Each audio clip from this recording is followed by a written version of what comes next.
Good evening and welcome to Gunner Shot. Today we're going to talk about Indonesia, India, and Kuch Kuch Hota Hai. And for all this, I have with me Ambassador Gurjit Singh, who has been an ambassador to Indonesia. Sir, good evening and wish you a Good. happy new year. This is the first time you're coming on Gunner Shot this year, and we're looking forward to being enlightened from you. And your one liner, and then I'll give a little brief on what we're going to speak about. All yours, sir.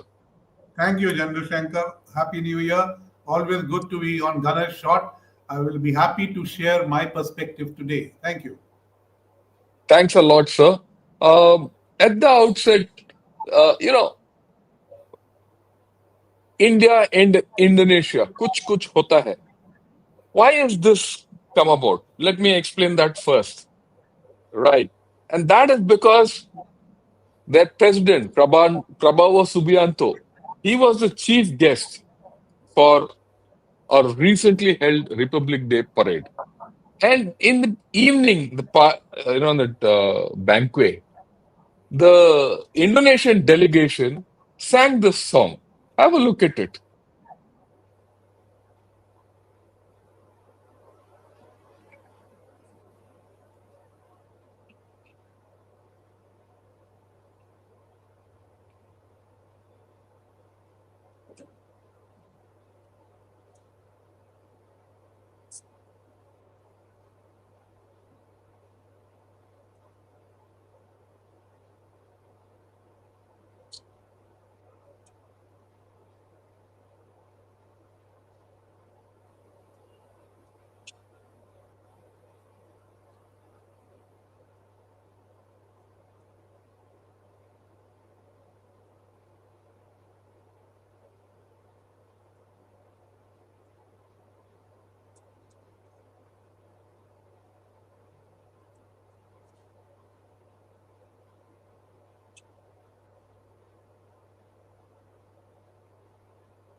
Yeah, sorry. After that, Kuch Kuch Hota Hai, the president gave a speech, and you must see this for the depth of his, feeling towards India. And this will give the right base for us to discuss India and Indonesia relations and to see if Kuch Kuch Hota Hai.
Right. So that's what it was all about Indian DNA and all that. But have a look at Indonesia, the Republic of Indonesia, whose capital is in Jakarta. It occupies a very important position, between the Indian Ocean and the Pacific Ocean, and also it spans the Oceania. It's got a population of 27.75 crores, huge population, right? It's probably the largest Muslim country in the world. It's got 87% Muslims and others. And it's a completely democratic country with a GDP of 1.37 trillion USD. Many say that once India finishes its rise, the next country which will start rising is Indonesia. And Indonesia is a huge country, a stable country. Like I said, it spans the Indian Ocean and the Pacific Ocean. It has very good relations with China as well as USA. And it's also got very good equations with everyone all around. Most importantly, it controls all the waterways between Pacific and the Indian Ocean. We all know about the Malacca Straits, but there are other Sunda Straits, the Ombakwetiar Straits, all those, right? So Lombok. Indonesia, yeah, Lombok Strait, sorry. Uh, all everything about India, Indonesia is important, and that is something which we have not, given enough importance to. Talk of all this and take us through more is Ambassador Gurjit Singh, like I said earlier, who's been in Indonesia, who's dealt with Prabowo, who's the new president of Indonesia, and many more. So over to you. Thank you, Jai Hind. So, Indonesia is a very large country in terms of an archipelago. I think 17,000 islands, perhaps the largest archipelago in the world. It's also the world's largest Muslim country. But though it has so many straits and choke points, I don't think you can say that they have control over them. They straddle them. And similarly, they have a very large Muslim population, but I would not classify them as an Islamic country. I mean, there's a nuanced difference. They are actually quite a syncretic country, which follows Panchashila, which is the list of secular demarches, which is embedded now in their constitution. Now, for India, besides its size, Indonesia is a very close neighbor and it is the largest trading partner within ASEAN. Our trade is about, it had crossed $38 billion, it's come down slightly. But like everything else, it's a one sided relationship. You know, the trade is largely composed of exports of coal and palm oil, which the Indian market requires. And there is very little Indonesia does to either promote trade or maintain it. It just goes on.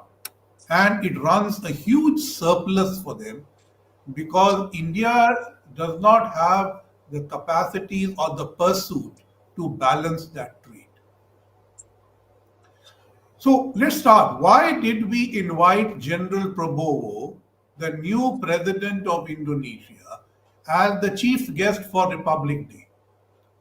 This stems from an eternal optimism on Indonesia in India that Indonesia is a large country, huge GDP, good Muslim country, neighbor to India, and someday it will perform better in its partnership with India.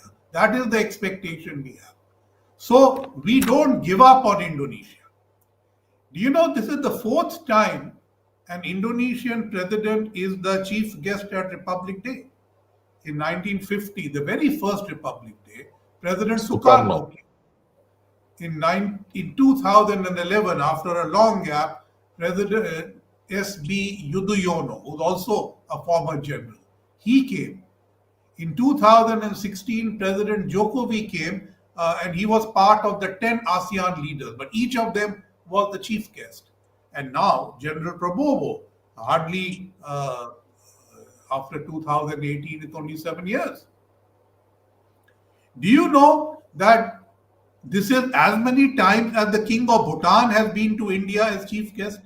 So I think here it is certainly India showing good neighborly expectations towards Indonesia. I cannot otherwise explain why other ASEAN leaders don't get called so often. So Indonesia certainly has a high place in our hearts and minds. And I think that is where we show this.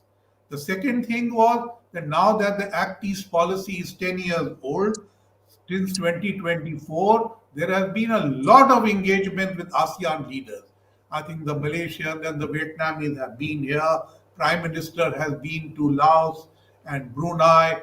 I think the Philippines is coming in, and now the Indonesians were here. The Singapore president was here. So lots of coming and going with ASEAN countries, showing that India continues to engage with them and has expectations of them.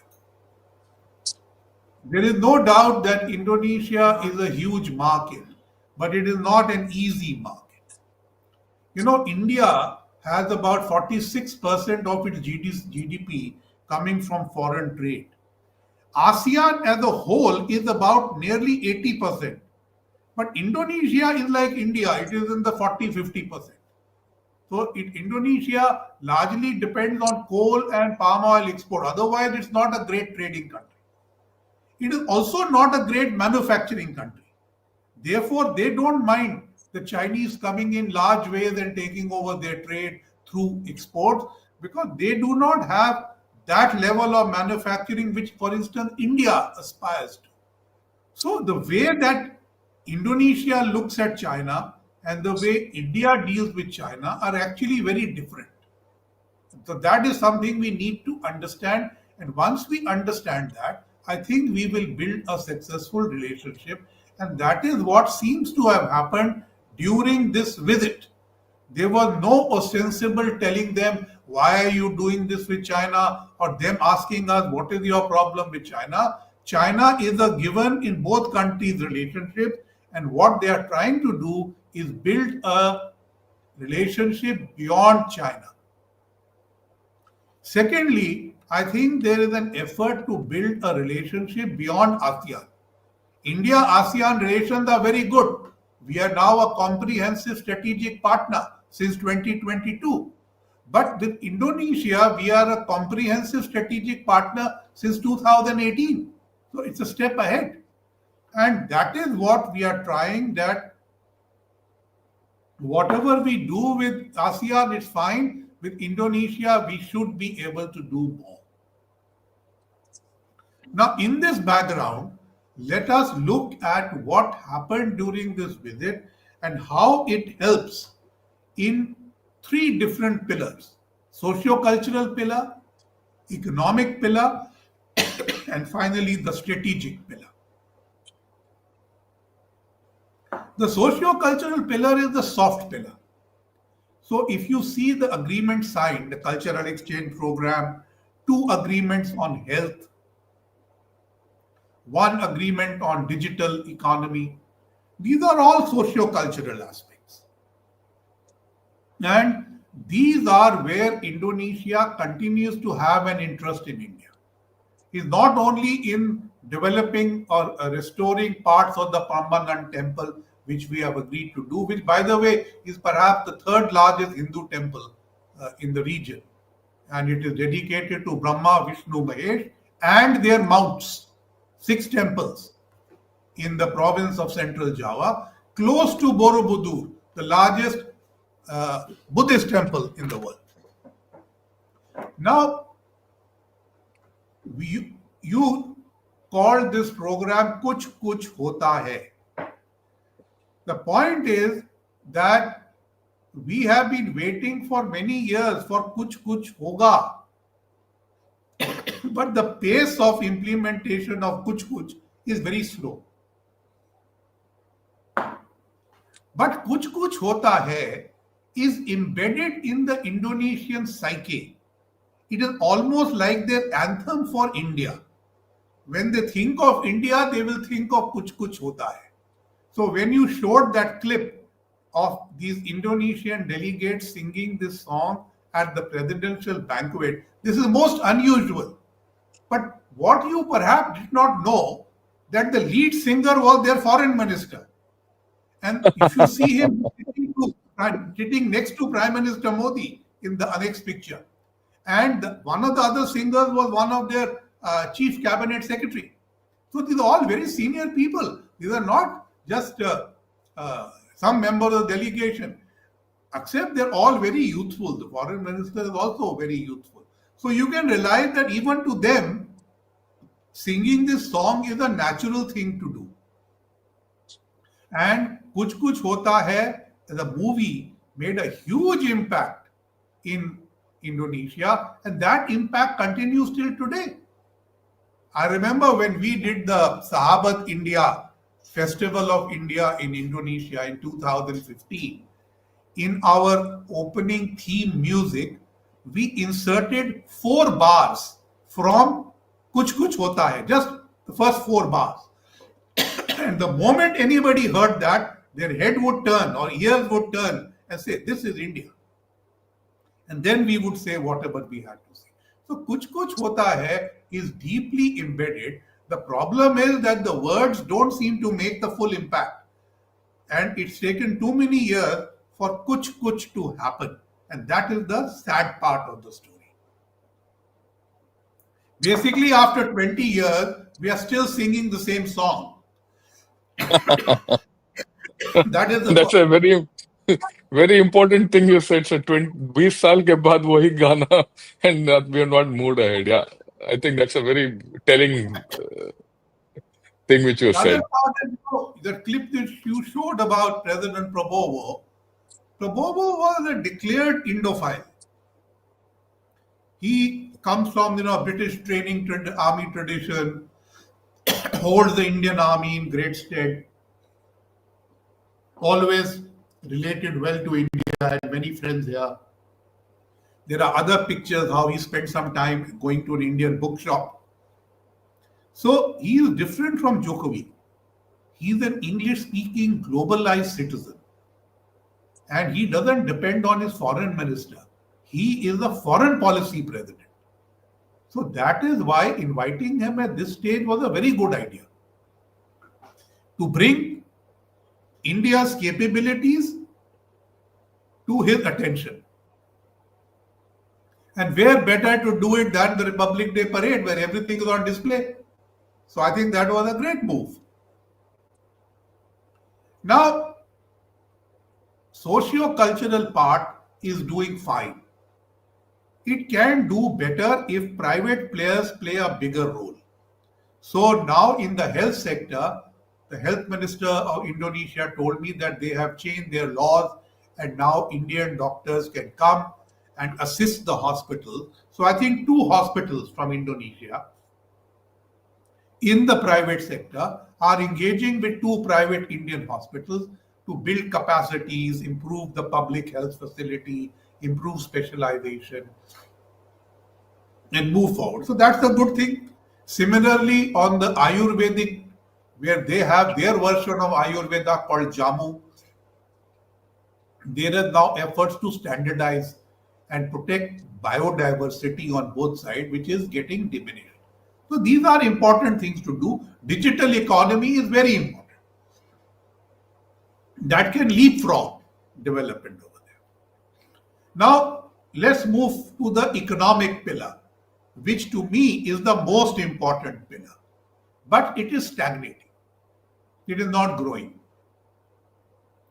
Now, I suspect that both sides tend to view the economic relationship only as a trading relationship. India laments that there is a huge trade surplus and Indonesians put non-tariff barriers on Indian exports and don't let Indian exports grow.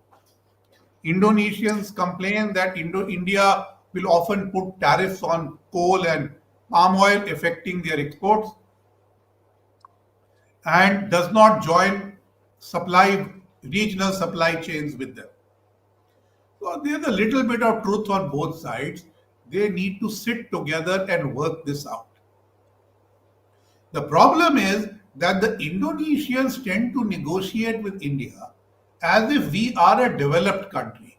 Because out of the 9 other dialogue partners of ASEAN, all of them are developed except us. We are the only partner of the global south. Now, Indonesia talks also of the global south, but they have to understand that India is global south. So the way they talk to us and engage us has to be different. It cannot be a donor-donee relationship where we give, and they take. That with India has to be different. It has to be a balanced relationship. So this balance is lacking in the trade side. Normally, many countries make up this imbalance by investing more in India. But when you come to investment, Indonesian investment in India is less than a billion. Indian investment in Indonesia is about 10 billion. It doesn't go directly, it comes through Singapore. So there also the imbalance is in their favor. Look at tourism. India has 700,000 tourists now going to Indonesia. Indonesian tourism to India is a trickle. Yes, India should do more to promote, but there is no interest in Indonesia. This is the sad part. As per a Yusuf Ishaq Institute survey of the state of ASEAN, when asked, are you interested in sending your children to India to study or going yourself to for tourism among ASEAN countries, the lowest response came from Indonesia. So we talk a lot about our cultural linkages, but the Indonesians don't really want to travel to India for tourism. I was in Turkey recently and there were busloads of Indonesian tourists coming to see Greco-Roman ruins. How come they don't come here to see Buddhism and Hinduism links? So there is something which requires development over here. But the main point is it's a lopsided relationship. They have a surplus on all counts. So I was talking to some of their business leaders who said, well, India seems to take this imbalance rather seriously. I said, yes. So they said, but what can we buy to make this better? So I said, defense equipment. And that brings me to the third pillar, the strategic pillar. India and Indonesia should actually be neighbors in thought. We are geopolitically neighbors, not in our minds. The distance between Andamans and Aceh is very short, but the distance between Delhi and Jakarta is very long. And we must remember that neither Aceh nor Andamans are in the mainstream of Indian thought. They are peripheral. So the neighborhood that Indonesia and India share is actually peripheral to their mainstream thought. So this is where we need to change.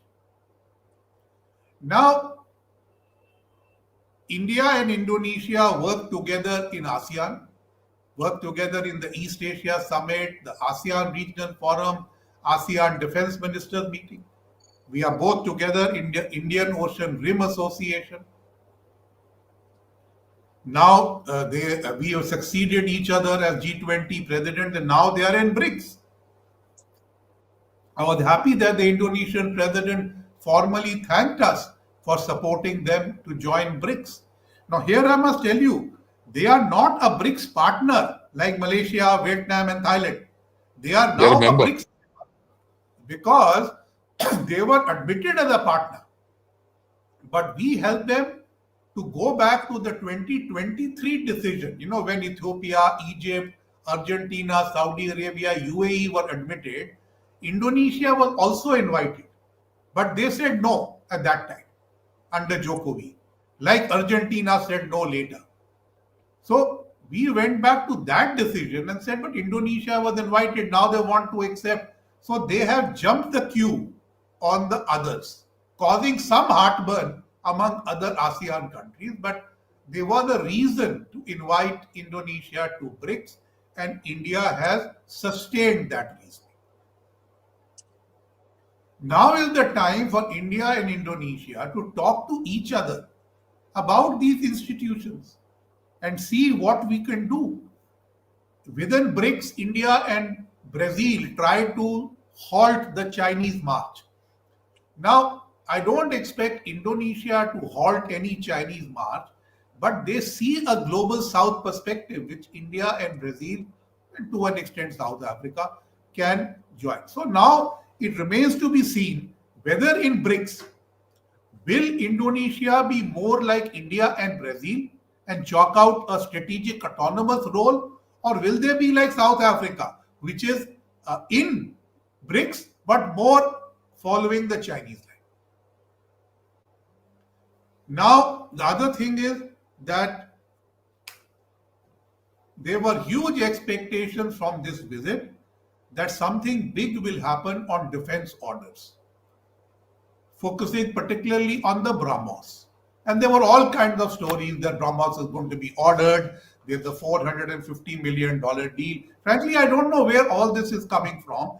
And it is not good to link the success of a visit to a single item on which due process has not been completed. So therefore, it was not my expectation that any big orders will be placed by the time of the visit. However, the Indonesian naval chief, he was here on a parallel visit at the same time at the invitation of the Indian naval chief. And he visited the BrahMos facility. He also visited the IFC Gurugram. So there were two or three things that General Prabowo announced. One, that the defense agreement between India and Indonesia has now been ratified. Applause. And an officer to join the IFC Gurugram accepted. Applause. We will give priority to India and we want the entire defense supply chain. Applause. But when will all this happen? Because please remember, the defense agreement was signed in 2018. They ratified it in December 2024. The IFC invitation for an Indonesian officer went 3 years ago.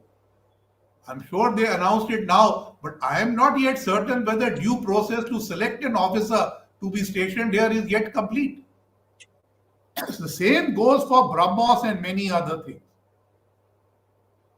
There's a very good intention, yes, we want, but implementation is very poor of all agreements.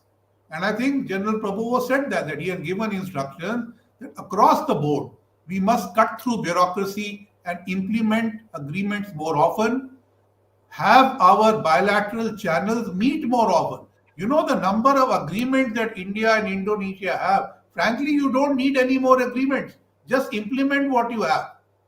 And that is the biggest challenge between us, implementation of agreements. That track record is extremely poor, extremely poor. And that is what mars the relationship.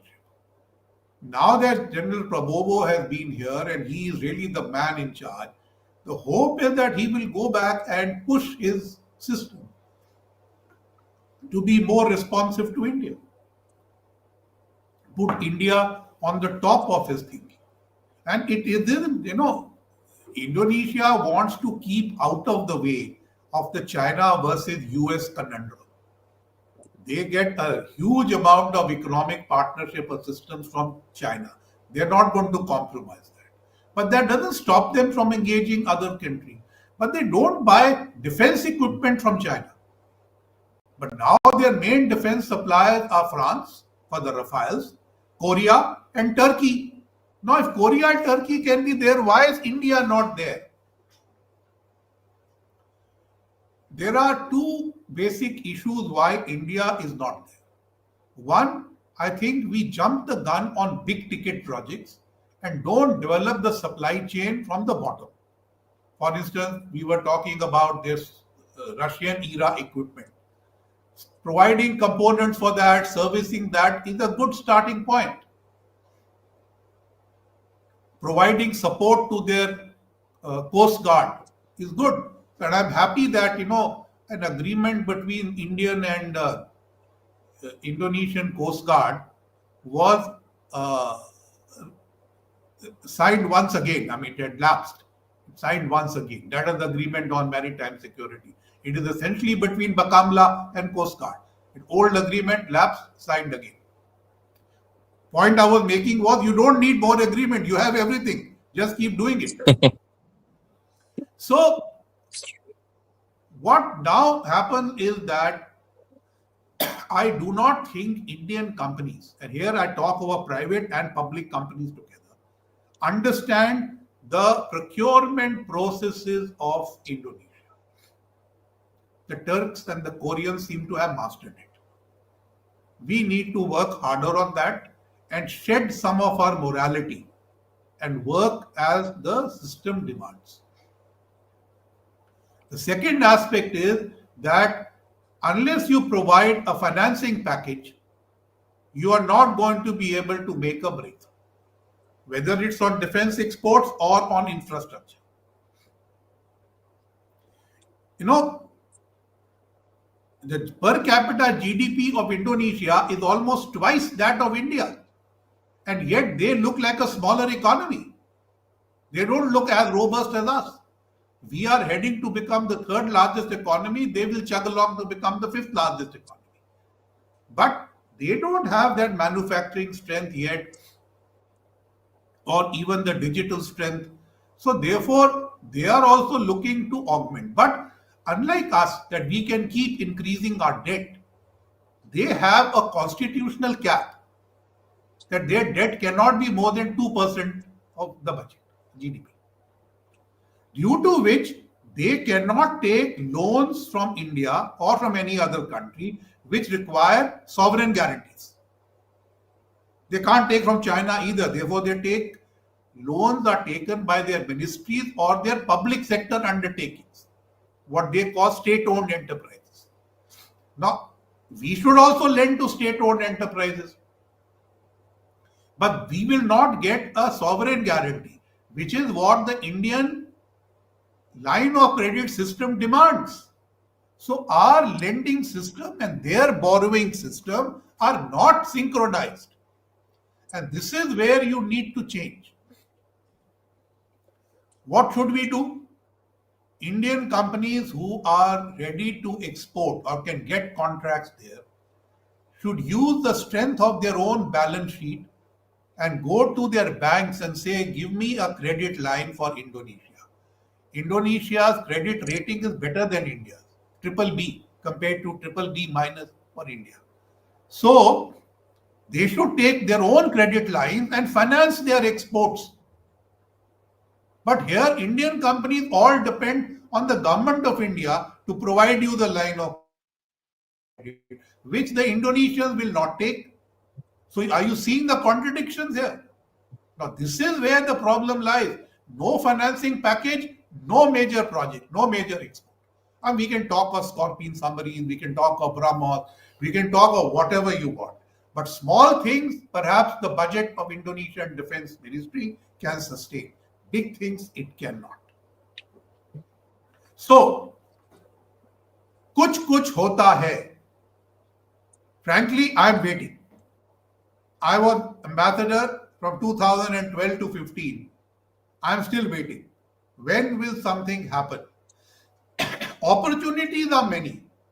And the fact that President Prabowo was invited this time, as I said, shows eternal optimism towards Indonesia. But we can't help Indonesia to improve its procurement processes. That they have to do. Where they want our help, like on midday meal program for schools, or nutrition for nursing mothers, or public housing, or public health, India is ready to share expertise and build capacities. But does this mean Indian companies will get access to their infrastructure development? Last point. This time, there was no mention of the port of Sabang. In the past, Sabang has been held out as a great example of Indo-Indonesian cooperation. Sabang is a small dhow level port with no depth near Aceh, not far from Nicobar. And since 2018, it has been touted as the new thing between India and Indonesia. I was always skeptical about it. And when I read the India-Indonesia joint statement, I find no mention of Sabah. So that means that red herring has also perhaps disappeared. India needs to move strategically by supporting its large companies who will invest or take projects into the areas of Sumatra and Java, particularly on the Sunda state. You know, there is the Karaktau Island and there's the Karaktau port coming up. This is from where much of the coal and the palm oil goes to India, like it does from Kuala Namu. But Kuala Namu run by a Dutch conglomerate, not by India. But an Indian company is operating the Kuala Namu airport near Medan in Sumatra. We need to be there where commercial sense makes good. You cannot build a strategic asset in the hope that it will curtail China, which has no economic sense. I mean, you can't build a Hambantota, let's be clear. You have to build a Colombo kind of port, which is economically viable and which will give you a strategic hold to watch out for China. I'm going to stop there and I'm happy to take questions. Thank you. Is there, so my first question to you is, uh, we've heard this often. We've also spoken about Indonesia earlier, and whatever little interaction I've had with Indonesians, either in India or outside India when we were doing courses, the same story comes out. A story of unfulfilled promises between the two. Very good equation at person to person level, country to country level, whatever. Very nice. When you interact with the Indonesian, he's so nice to you, and he wants to interact with you more and all that. And like you rightly said, kuch nahi hota hai is the better way of putting it so far. But having said that, is there a realization within our circle that we need to do things differently? I think there And is. is there, I think there is. I think we understand the limitations of the Indonesian side and it's frustrating. But as I said, we need to change tack. Instead of keep trying things at government to government level, we should encourage private companies to move ahead in trade, investment, tourism. You know, we had given Garuda, the Indonesian airline, the rights to fly to India. They came and shut down. Now, Indigo and Vistara, which has now become Air India, are flying and they're flying full to Jakarta and Bali. So, the Indonesians always told me in my time that these flights don't make economic sense, but our airlines are making sense out of it. So, the moment you unleash Indian entrepreneurial spirit, Indian commercial aspects, I think you will get results. the second thing is, you mentioned about health and digital. Now, health and digital itself make immense economic sense, because my view is that they make way for other things to come, because people to people and everyone, once they're dependent on you for health, a lot of things fall in place. Is there a realization of leveraging everything over our health, especially our pharma industry and all that? So, for public health, for food security, and for digital economy, most ASEAN countries, including India, now prioritize India, including Indonesia, prioritize India. And that was visible in the agreements. But the agreements on public health, hospitals, do not yet go down to the level of pharmaceuticals because in Indonesia, the pharma industry is heavily cartelized. They keep wanting us to invest in API making. But we import API from China, no? We want to sell formulations. The Indonesian pharma companies say, no, you give us the raw material, we'll make the thing. But you know, that stage of investment will come once a certain amount of trade has developed. And that trade in pharma has not developed because of non tariff barriers. Okay. Let's look at, okay, one part of health is pharma. The other part is core health. Let's put it this way. So many countries, either from the Middle East or from even Africa and even the Western countries, they come to our hospitals for treatment here. And even people from Bangladesh and all just flock here. I mean, I see is there a way of selling that kind of health to Indonesia? Or is there a mood to do that? Because I So think we have tremendous capacities here. yes, we do, but I think they have Singapore. Singapore is the public hospital of Indonesia. It's also their bank. So that is why Indian banks and Indian hospitals have not been able to make headway in Indonesia because they are closely linked to Singapore. But now I think Indonesian companies want their private hospitals to stand on their own feet. And in Indonesia, there is a public health insurance scheme which requires medium level hospitals.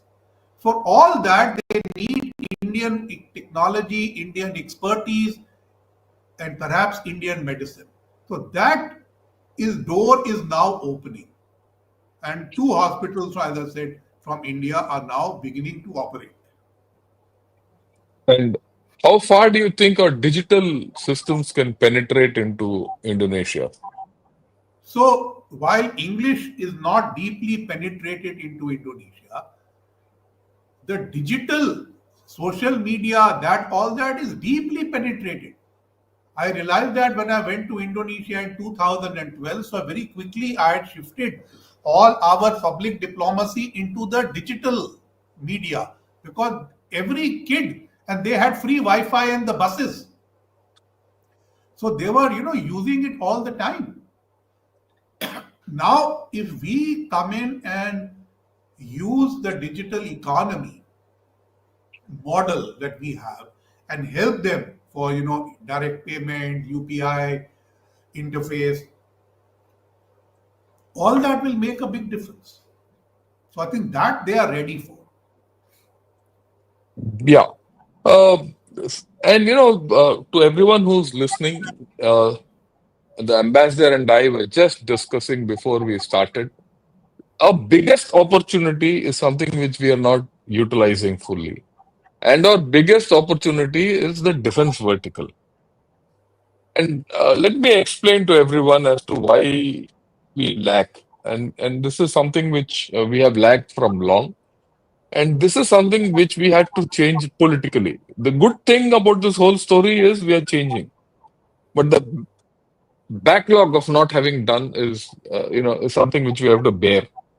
After all, our defense exports really started as an export vertical within the defense ministry started just about 3 years back. Before that, we were a non-exporting country with all Yes. kinds of morals. The thing is that with defense exports, what people don't understand is 50 to 60% of your exports are not big ticket items. They're small ticket items. They're nuts and bolts of defense, ammunition, accessories, you know, things like boots, things like shirts. Those are, I mean, I don't know if many of you know, the American Army uniforms at one point of time the cloth was being sold or rather uh, made in Ahmedabad by a mill and sent all the way to USA, complete US Army. That's the kind of a market which we can capture. And if you capture one, you'll slowly go to the other. Mercifully, we are doing it. What I don't see, which I'm sure the ambassador also will agree with me, is that we don't have a policy to capitalize on this defense export. Huge, thing. And many people have come and they've come to me here, even when I'm in IIT. So we want these small things, like the ambassador mentioned, or entire around India, everyone has got Russian equipment. And today, Russia is not in a position to maintain those equipment or give space to that.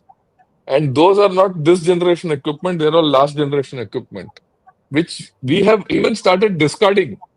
And at one point of time, even Russia was asking for spares of some of their equipment from India. We have that kind of a capability. And yet, in the past 4 years of Ukraine war, we have not exploited it. That's the pity. And I somewhere when we talk of reforms of MOD and all that, a huge reform within the MOD is reforming this export vertical. And then the ability to give our private players a head up Yeah. to go and, sell outside. That is the one If you I can sell, promote. yeah, That's the one. yes, To help the private let sector the move. let the private sector go and help them go, which I don't see that happening, to be very honest. And I hope it changes. And for those of you who feel, no, no, why should we still export and all, let me give some basic points why we should export defense items. First, it gets you money. It gives you foreign currency. Second, it gives you military diplomacy. It gives you presence in that area. It gives you dependency. If you want to become a power, people have to depend on you. Otherwise, you are not a power. You don't have, if current has to flow between the two countries, that's power, isn't it? So that current has to flow. That current is what you can give to them, right? More than that, slowly when you have presence out there, you'll get to know the requirements of the country where you're exporting. And that means that you'll start innovating and building your own technology. One of the reasons why we're not indigenized on defenses, we've always been importing, we've never been exporting. If you export, that export market will drive us to, innovate and come up with something newer, indigenized. Then there's no question of indigenization. You're an exporter. So I think that is what we have to now start looking at. I don't know, sir, whether people are looking at it from this point of view. All I'd request you is next, when you meet any set of people who are talking defense export, I think they should start thinking on these terms. Right. Is there anything else, or I'll take a few questions so that we could No, finish on an hour as you. we'll take a few Right, questions. sir. Thank you. Okay. Okay.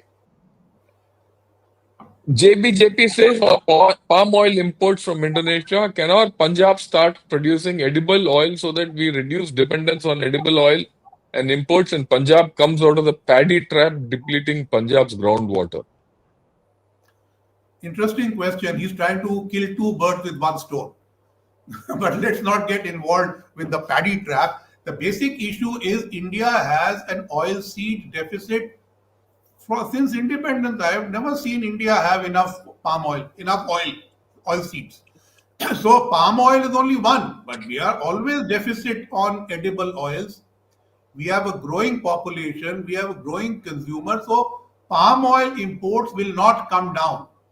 Yes, we should grow more edible oils in edible oil seeds in India and produce more edible oil. But like many other products, people find growing it and making oilseed in India is more expensive. Importing crude palm oil from Indonesia and Malaysia is cheaper. Yeah. The next question, sir, Lata Sundar says, sir, are they using UPI? And as an extension, do we have scope to Yes, yes, push they it are out now. there? I think that is already there is an agreement between our respective reserve banks, and soon they will be heading to using UPI. There is also an ASEAN interface being developed, which Singapore is leading. And all that, I think by 2020, by this year, they would be more easier to use UPI. And this will greatly benefit the large number of Indian tourists who go there, who can actually then spend in rupees. Right. The next question, sir. Sir, I remember reading Indonesia's President Sukarno supported Pakistan during the 65 war with India. Sukarno's action included supplying weapons to Pakistan and fueling anti-India sentiment. So how can we not expect at times with high Muslim populations, no anti-India sentiments will not be used by political rulers? So let's not forget that Sukarno was actually a great friend of India. The Bandung Conference, Afro-Asian, non-aligned movement, chief guest at the 1950 Republic Day, all that well known. But somewhere down the line, he fell out. particularly when he felt that India was not sympathetic to him in his confrontation with Malaysia. And that is when he was losing control domestically also. So he started making these noises and he offered Pakistan support uh, by saying, I will hit the Andamans to help you. But he never hit the Andamans. As I told you, from Jakarta also, the Andamans are very far. From Yeah, Aceh, they I are agree close. with you, sir. It is not that it's going to happen. And I think in 2004, when the tsunami came, that the Indonesians realized that how India is a neighbor. Because the tsunami hit Aceh, which is our neighbor. So they all thought Australia is our neighbor. But the Australian Navy took 4 days to come. We were there in 4 hours. That changed many understandings. So Yeah, the second question about the, so as I said, Indonesia is a Muslim country. It is not an Islamic country. I think there have only been two occasions when there have been large scale anti India demonstrations. One, surprisingly, was in 1962 during the Asian Games when India defeated Indonesia in football, leading to riots. At that time, they were cheesed off with the Indian. It's not an Indian government position. It was the Indian position in the Asian Games by the Asian Games Committee, which cheesed them off. So they got very annoyed, particularly when they lost in football. The second one was, I think, after the pandemic. You may have remembered the Tablighi arrests in India the- for people gathering in Nizamuddin, in which almost 700 plus were Indonesians.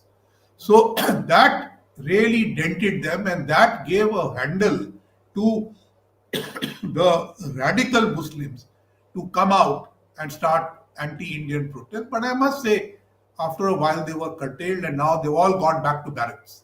So, and the radical Muslim movement is not really anti-Indian except in time. So, I don't see the validity of this question because it is not Pakistan or Bangladesh that we are dealing with.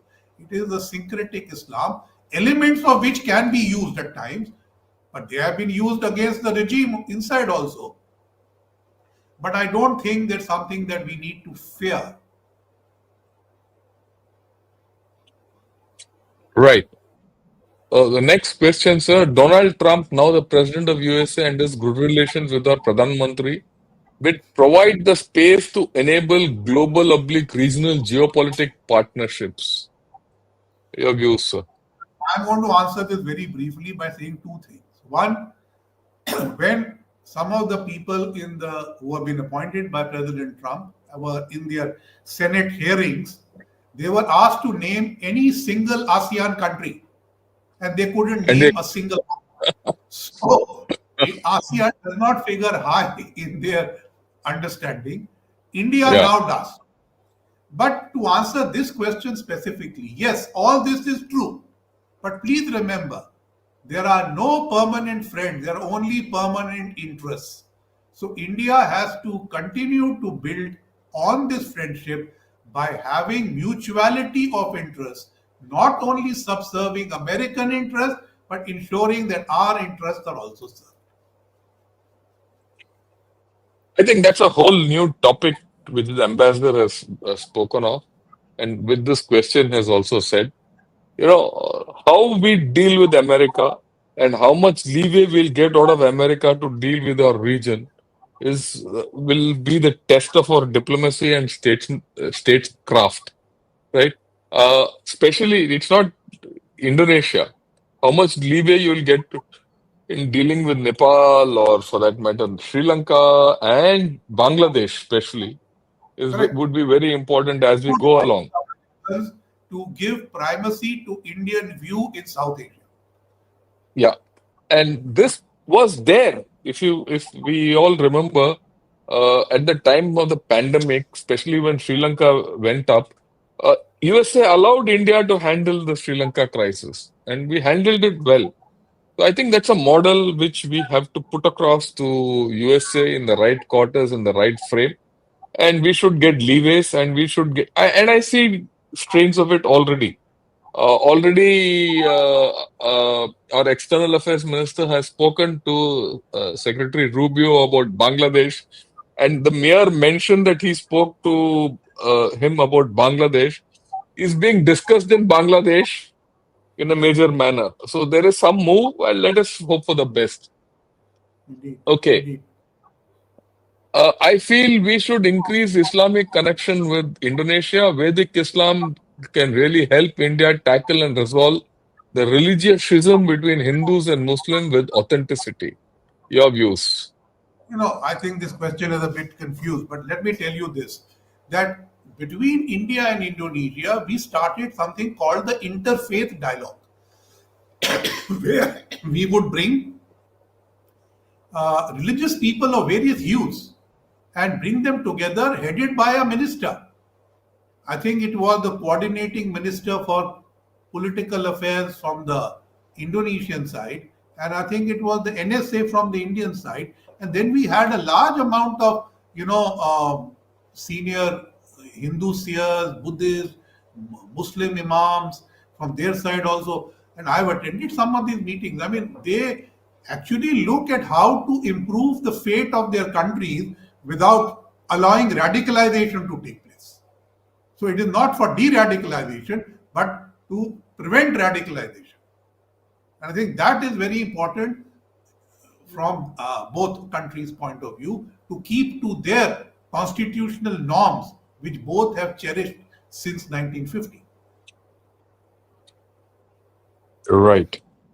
The next question, sir, is what are the opportunities for rice milling and paddy processing equipment there? Of course. So Indonesia cannot grow enough rice to feed its own population. It was heavily dependent on imports from Thailand and Vietnam. But somehow those countries are not able to cope. That is why Indonesia now continuously requires rice imports from India. And from India, these are not OGL imports, these are require special government licensing. And we are given it to not only Indonesia, several ASEAN countries. So the Indonesians want that Indians should come and help them to improve their rice production. So therefore, there is opportunity for rice milling and paddy processing, but it also have to include improvement of rice yields. Okay. Next question is an interesting question, sir. If I, why do we Indians at mass level in public know so little about internal politics, economy of Indonesia? Why we as a public don't take interest? Every word tonight is precious classroom. Look, I'll not even let the ambassador answer this. Let me put it across to all of you. You look at the number of people who are attending this podcast. Okay. If I talk of Trump, there'll be 200 or 300 people coming and talking. I'm talking of Indonesia, not people enough come. And unless we as a whole, as a nation, as people understand the importance of every country around us, we will lack.